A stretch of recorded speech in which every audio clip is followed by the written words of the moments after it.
Assalamualaikum warahmatullahi wabarakatuh. Selamat datang kembali di channel Om Riz Official.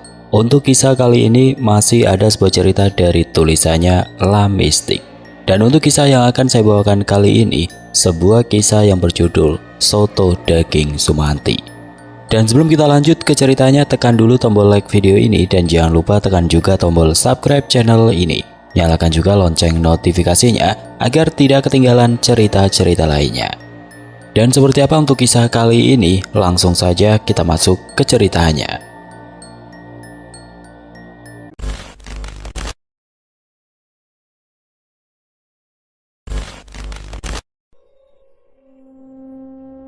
Bu Sumanti duduk di ambang pintu rumahnya yang mulai reot, memandangi jalan desa yang perlahan tertelan senja.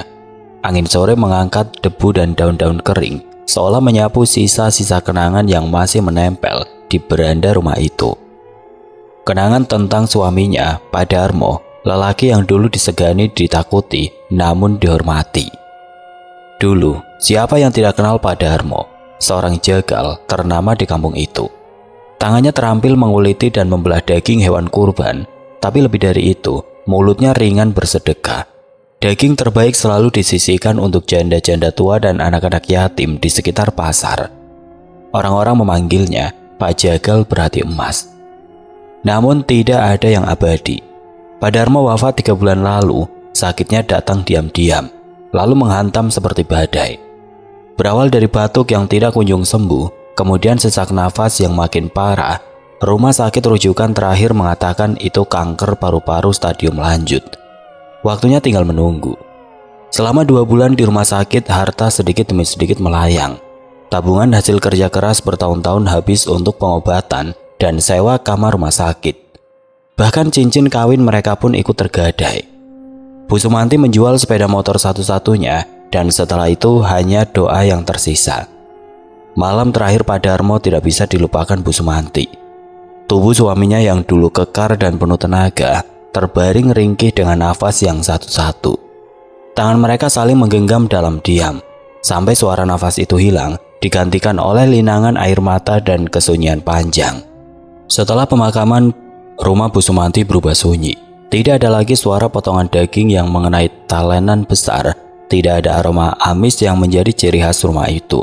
Dan yang paling menusuk, tidak ada lagi suara tawa Pak Darmo yang dulu selalu menggema dari dapur. Ekonomi keluarga pun ambruk.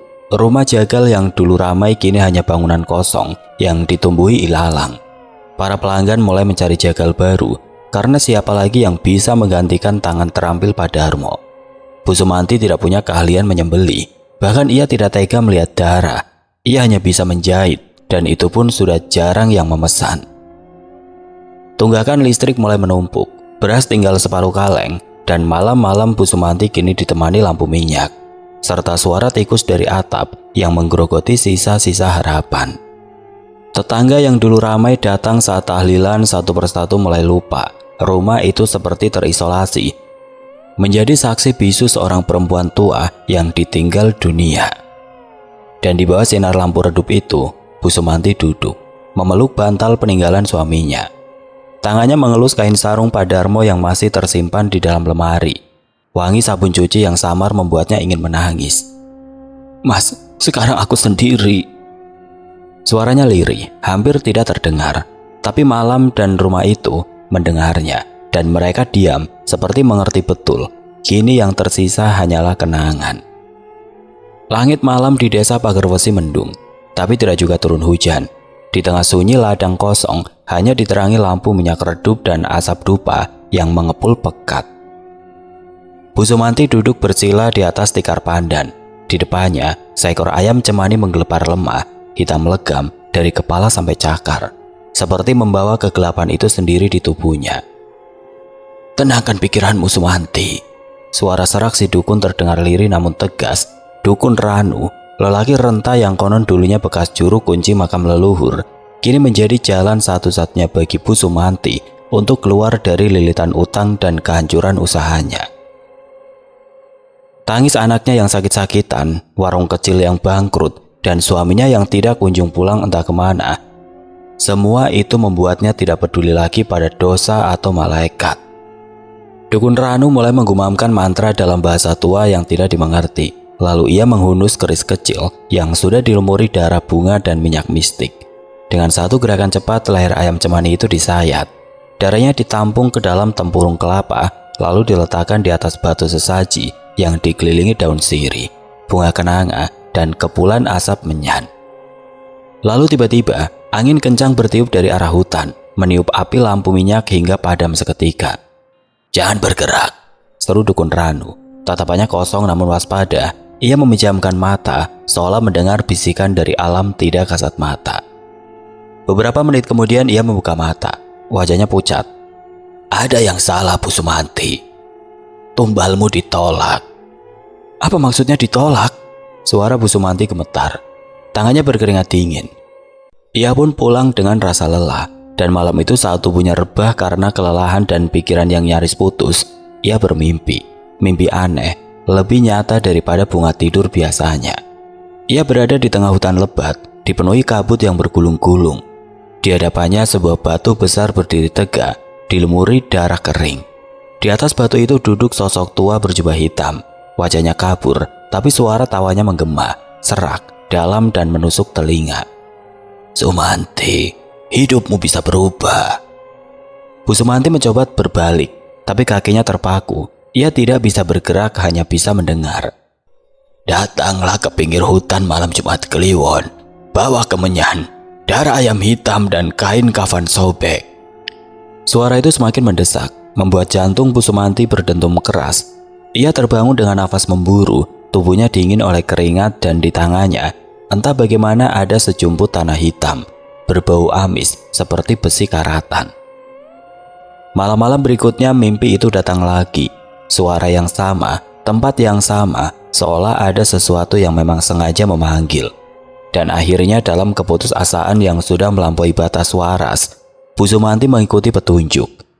Ia mencari bahan-bahan yang disebutkan, bahkan menggali makam tua di belakang surau untuk mendapatkan sepotong kain kafan yang sudah lapuk. Malam Jumat Kliwon ia pergi ke pinggir hutan, tempat yang dulunya dikeramatkan, tempat orang-orang jarang berani melintas. Ia menyalakan kemenyan, menyiramkan darah ayam hitam ke tanah, dan membacakan mantra dari secari kertas tua yang ia temukan dalam laci suaminya. Kertas yang tidak pernah ia sentuh selama ini. Langit malam gelap seperti arang. Angin berembus panas seperti nafas dari mulut sesuatu yang tidak terlihat. Tapi tidak terjadi apa-apa. Tidak ada kilatan cahaya, tidak ada suara gaib, hanya sunyi dan angin yang perlahan memadamkan api kemenyan. Dengan tubuh gemetar dan hati patah, Bu Sumanti pulang. Ia merasa lebih hancur dari sebelumnya, bahkan pesugihan pun menolaknya. Ia merasa telah menggadaikan harga dirinya, hanya untuk ditertawakan oleh kegelapan. Namun sejak malam itu tidurnya tidak lagi sama. Ia mulai mendengar bisikan, suara yang sangat dekat, seperti bisikan tepat ke dalam telinganya. Kadang di tengah malam, kadang saat ia baru mulai mengantuk. "Sumanti, kau ingin hidupmu kembali, bukan?" Awalnya ia mengira itu halusinasi, tapi bisikan itu datang lagi, malam demi malam, semakin jelas. "Kau hanya perlu tujuh darah manusia. Berikan mereka, dan kami akan memberimu segalanya kembali." Setiap bisikan datang dengan mimpi yang lebih mengerikan. Darah mengalir di lantai rumahnya, bayangan sosok tinggi besar berdiri di pojok dapur. Suara tangis anak kecil dari sumur tua belakang rumah, dan pagi-pagi setelahnya, Bu Sumanti selalu menemukan sesuatu yang tidak seharusnya ada. Jejak lumpur di dalam kamar padahal ia tidak keluar. Sisa darah di ujung sarung bantal, dan sekali seikat rambut manusia yang basah di ember cucian. Ia mulai takut tidur, tapi tubuhnya terlalu lelah, dan ketika ia akhirnya menyerah pada kantuk, suara itu selalu datang, sama, mendesak dan mendekat. 7, hanya 7. Mata Bu Sumanti mulai kehilangan cahayanya. Ia berjalan seperti bayangan, tidak lagi menyapa tetangga, dan setiap kali melihat seseorang, matanya diam sejenak, seolah menimbang-nimbang. Hujan turun tipis pagi itu, menyapu jalan-jalan desa menjadi lumpur yang licin dan pekat. Kabut belum juga naik dari sawah, membuat pandangan hanya terbatas beberapa meter ke depan.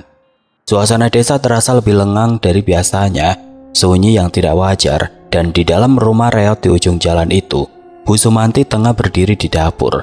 Dia mematung menatap sebuah karung goni yang teronggok di pojok ruangan. Karung itu bergerak sedikit, lalu diam, dan diam selamanya. Malam sebelumnya bisikan itu datang lagi, tapi kali ini lebih jelas, seolah berasal dari dalam tubuhnya sendiri. Yang pertama sudah datang, jangan sia-siakan. Suaranya lirih, tapi menancap kuat dalam kepala.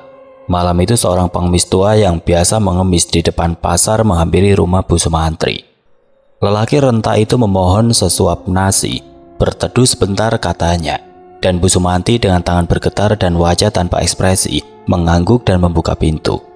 Tidak ada yang tahu apa yang terjadi setelah itu.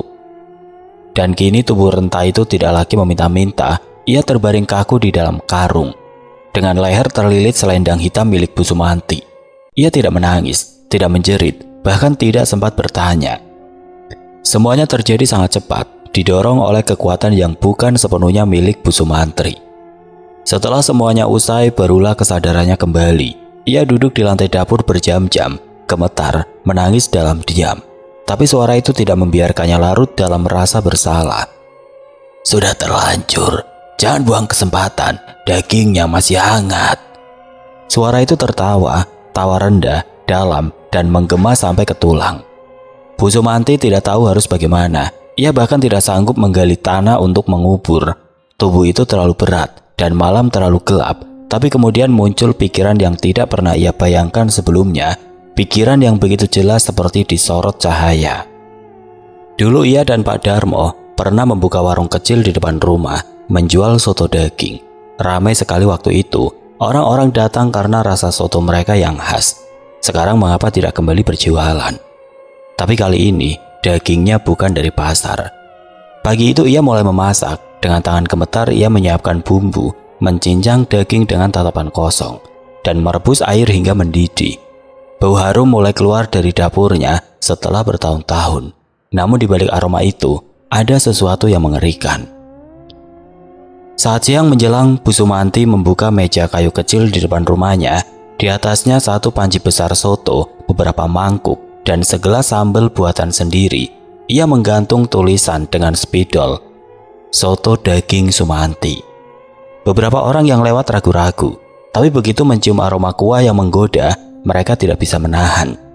Seorang petani singgah, kemudian 2 ibu rumah tangga, mereka duduk di bangku bambu yang disediakan, menikmati soto hangat dengan lahap. Bu Sumanti hanya tersenyum kecil, wajahnya pucat, tapi matanya tidak berkedip. Setiap sendok yang masuk ke mulut pelanggan seolah membuat sesuatu di dalam dirinya hidup kembali. Ia merasa hangat, seperti ada energi yang mengalir dari darah dan daging itu ke dalam panci. Lalu dari panci ke para pelanggan, lalu kembali ke dirinya. Desa itu belum pernah seramai ini sejak lebaran terakhir. Di gang kecil tempat rumah Bu Sumanti berdiri, deretan motor dan sepeda terparkir berantakan. Suara orang-orang bercengkrama, tawa anak-anak, dan aroma soto yang mengepul dari dapur membentuk suasana yang hidup, nyaris seperti pesta kecil yang digelar setiap siang. Warung soto Bu Sumanti berubah jadi magnet. Meja bambu sederhana itu kini ditambah 2 meja kayu lain, ditaruh di bawah pohon mangga. Orang-orang bahkan rela antri, berdiri menunggu, hanya demi semangkuk soto panas dengan kuah kekuningan dan aroma rempah yang tajam. Bu, tambahin 1 mangkuk lagi ya, dagingnya yang banyak. Boleh minta sambelnya sedikit saja, tapi kuahnya jangan pelit Bu. Komentar demi komentar itu terus berdatangan, dan Bu Sumanti hanya tersenyum tipis sambil menyendok soto ke dalam mangkuk-mangkuk. Tangannya cekatan, wajahnya tetap tanpa banyak bicara. Ia hanya menjawab dengan anggukan atau gumaman pelan, seperti tidak ingin banyak bicara. Tapi para pembeli tidak peduli. Mereka terlalu sibuk memuji rasa sotonya yang beda. Gurihnya aneh, tapi enak banget. Kayak ada rasa yang nggak bisa dijelasin. Kata Pak Darto, tukang ojek yang sejak 2 hari lalu selalu makan siang di sana. Dagingnya lembut, nggak kayak daging sapi biasa. Ini pakai apa sih Bu? Tanya Bu Yati sambil menyeruput kuah sampai tetes terakhir. Bu Sumanti hanya menjawab lirih. Resep kampung saya dulu. Jawaban itu cukup memuaskan mereka. Banyak yang percaya Pak Darmo dulu memang jagal legendaris, jadi wajar kalau istrinya mewarisi resep luar biasa. Namun tidak semua orang menelan rasa itu tanpa curiga. Di pojok duduk seorang pemuda berkaos abu-abu dengan tatapan tajam. Namanya Naryo. Anak Pak RT yang sejak kecil sering bermain di dekat rumah Bu Sumanti. Ia melihat bagaimana rumah itu berubah dari sepi dan kelam menjadi begitu ramai. Tapi ada yang mengganjal. Dalam sebulan sudah 3 orang yang dilaporkan hilang di sekitar pasar dan terminal, semuanya gelandangan atau orang asing yang baru terlihat 1 atau 2 kali. Sementara itu, di dalam dapur, Bu Sumanti berdiri di depan panci besar. Tangannya mengaduk perlahan, mencicipi kuah, lalu menambahkan garam dan sedikit lada. Tapi yang membuat dada siapapun merinding adalah kantong plastik hitam yang tergantung di paku dinding, mengeluarkan tetes-tetes merah ke lantai. Ia sudah hafal bagian-bagian mana yang paling empuk, bagian mana yang harus direbus duluan, bahkan ia mulai menyimpan daging dalam freezer kecil yang dulunya kosong, dengan label-label yang tidak tertulis apapun. Dan setiap kali malam datang, saat suara pelanggan memudar, dan ia menghitung hasil penjualan dengan tangan dingin, bisikan itu kembali mengunjunginya. Lihat kan, mereka suka, mereka butuh kamu, hanya 6 lagi. Kini Bu Sumanti tidak lagi gemetar saat mendengarnya, bahkan ia mulai menantikan suara itu karena setiap bisikan selalu datang bersama pelanggan baru dan rasa lapar yang tidak hanya dari perut. Warung itu terus ramai, lebih ramai dari hari-hari sebelumnya. Bahkan orang dari desa sebelah mulai berdatangan.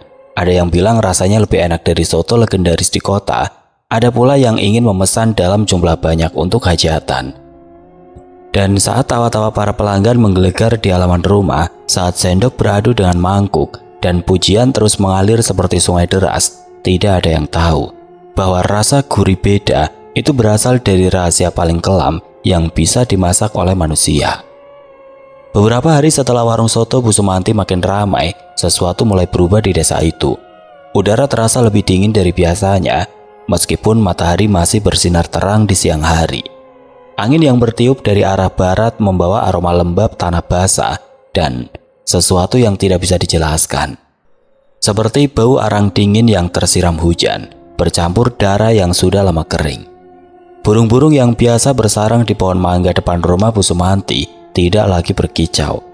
Malam-malam menjadi lebih sunyi, bukan sekedar karena orang tidur, tapi seperti suara alam pun ikut menahan nafas. Tidak ada jangkrik, tidak ada anjing menggonggong, hanya hening yang membentang seperti selimut tebal, menutupi desa dengan rasa yang asing. Orang-orang tidak tahu apa yang terjadi, tapi mereka merasakannya. Ada sesuatu yang berubah, sesuatu yang tidak bisa mereka lihat, tapi bisa mereka rasakan. Menyelinap di sela-sela malam, mengendap di pojok ruangan, menyentuh ubun-ubun mereka saat lampu dimatikan. Warga desa mulai dihebohkan oleh sosok mengerikan, manusia tanpa kepala yang berkeliaran keliling kampung. Sosok itu tinggi, lebih tinggi dari manusia biasa, dan tubuhnya kurus kering seperti kulit yang melapisi tulang saja. Tapi yang paling menyesalkan adalah bagian lehernya, tempat kepala seharusnya berada, menganga terbuka, seperti lubang hitam yang terus meneteskan cairan merah tua yang kental dan berbau amis menusuk. Pakaiannya compang-camping seperti kain kafan yang terbakar sebagian, menghitam di beberapa tempat dan robek tidak beraturan. Setiap langkahnya meninggalkan jejak lumpur yang dingin meskipun tanah kering. Dari lubang di lehernya terdengar bunyi nafas, berat dan mendengus, seolah makhluk itu marah atau lapar, atau keduanya. Yang paling membuat bulu kuduk berdiri, makhluk itu tidak berjalan seperti manusia biasa. Ia melayang beberapa senti di atas tanah, gerakannya lambat tapi pasti, seolah tahu persis kemana harus pergi. Kadang terdengar suara raungan tanpa suara, semacam gema jeritan yang langsung menggema di kepala orang yang melihatnya, membuat pusing, mual dan ketakutan yang sulit dijelaskan. Satu persatu warga mulai menghindari keluar malam. Bahkan anak-anak yang biasanya bermain petak umpet hingga maghrib, kini sudah masuk rumah sebelum adzan asar selesai dikumandangkan. Ibu-ibu tidak lagi duduk di teras sambil mengupas bawang atau menjemur cucian malam. Para lelaki desa menyimpan cangkul lebih awal dan memilih ngopi di dalam rumah. Lampu dinyalakan penuh, jendela dikunci rapat. Itulah yang aneh. Di tengah rasa takut yang mengakar diam-diam, warga justru makin tergila-gila dengan soto itu. Mungkin karena rasa hangat kuahnya bisa mengusir sedikit dingin dari tulang. Mungkin karena ada sesuatu dalam soto itu yang membuat mereka ingin lagi dan lagi. Seperti candu yang tidak bisa dijelaskan. Tapi karena tidak ada yang berani keluar malam, mereka mulai memesan setiap hari. Sebelum maghrib, ponsel butut Bu Sumanti berdering satu persatu, pesanan demi pesanan masuk. Ia mencatat dalam buku kecilnya, lalu menjajakan soto dalam mangkuk plastik putih bertutup. Pada pagi harinya, ketegangan yang mencekam masih terasa di udara. Langit yang biasanya cerah kini tampak kelabu, seakan-akan langit pun menahan nafas menunggu apa yang akan terjadi selanjutnya. Tiba-tiba, dari ujung jalan desa seorang lelaki terlihat lari terbirit-birit. Wajahnya pucat pasi, matanya terbelalak seperti orang yang baru saja melihat sesuatu yang tidak dipercaya. "Hantu, hantu tanpa kepala!" teriaknya dengan nafas tersegal-segal. Suara serak karena ketakutan yang luar biasa. Warga yang sedang berkumpul di sekitar warung soto Bu Sumanti langsung terdiam, menatap lelaki itu dengan heran.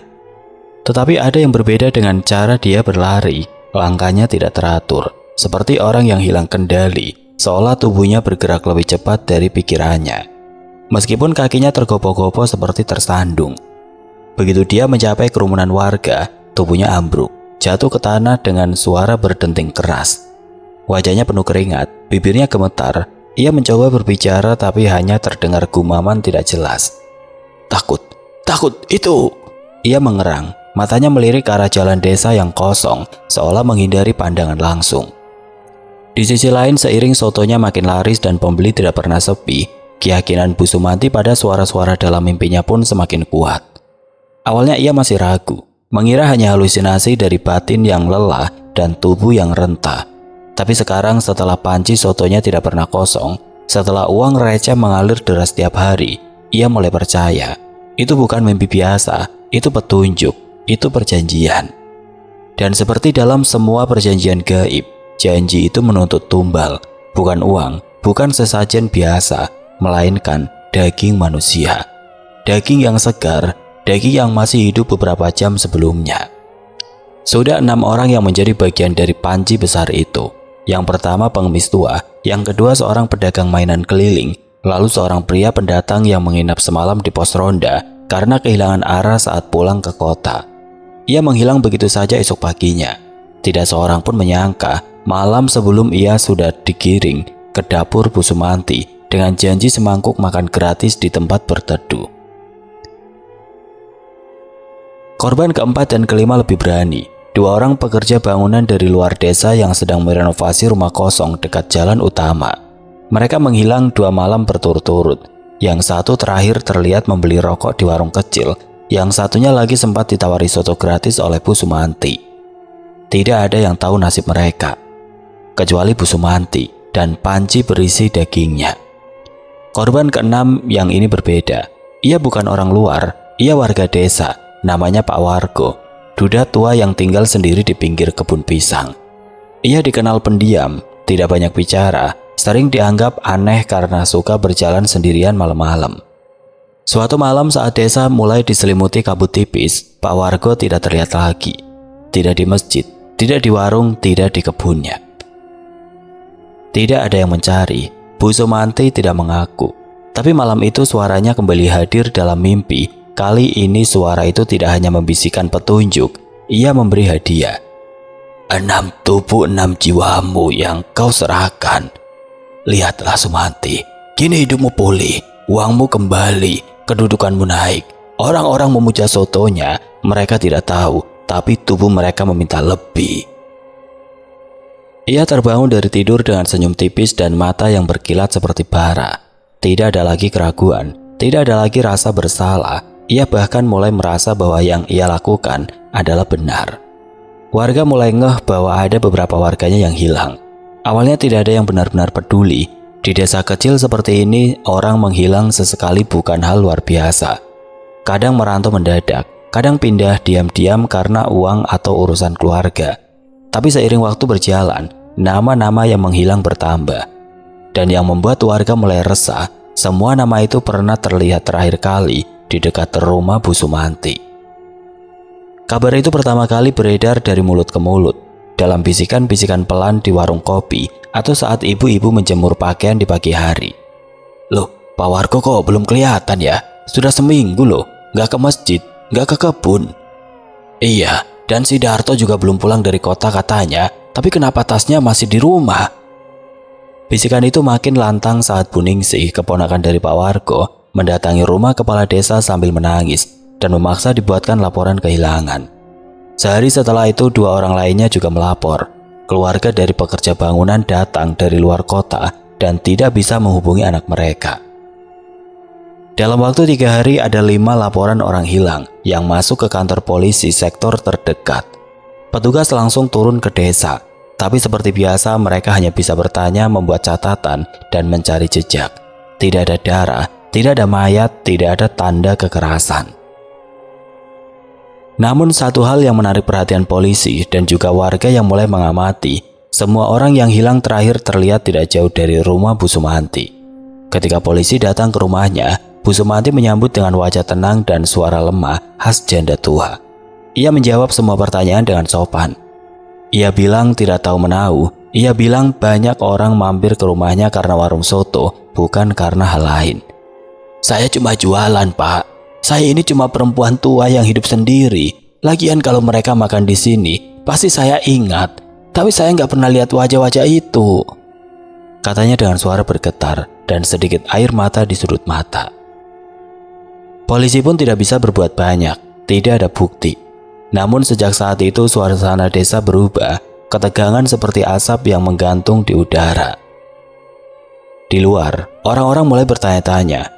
Polisi lalu lalang, wajah-wajah mulai menunjukkan kegelisahan. Tapi di dalam rumah kayu tua yang mulai pengap oleh aroma rempah dan lemak rebus, Bu Sumanti hanya tersenyum. Ia sudah mendengar semuanya, desas-desus tentang orang hilang, tentang kecurigaan warga, bahkan kabar bahwa polisi akan kembali dengan tim investigasi lebih besar. Sambil mengadu kuah sotonya yang mendidih pelan, senyumnya terus mengembang. Uap panas membelai wajah tuanya yang sekarang terlihat lebih muda dari usianya. Matanya berkilat sambil menatap pusaran kuah kuning kecoklatan itu. Ia berbisik pelan, hampir seperti menyanyikan mantra. "Satu lagi, tinggal satu." Ia tahu waktunya hampir tiba. Setiap kali ia menyelesaikan ritualnya, mengambil korban baru, mencekiknya dalam gelap, atau menjeratnya dengan kelicikan lidah dan senyum palsu, ia langsung menuju dapur.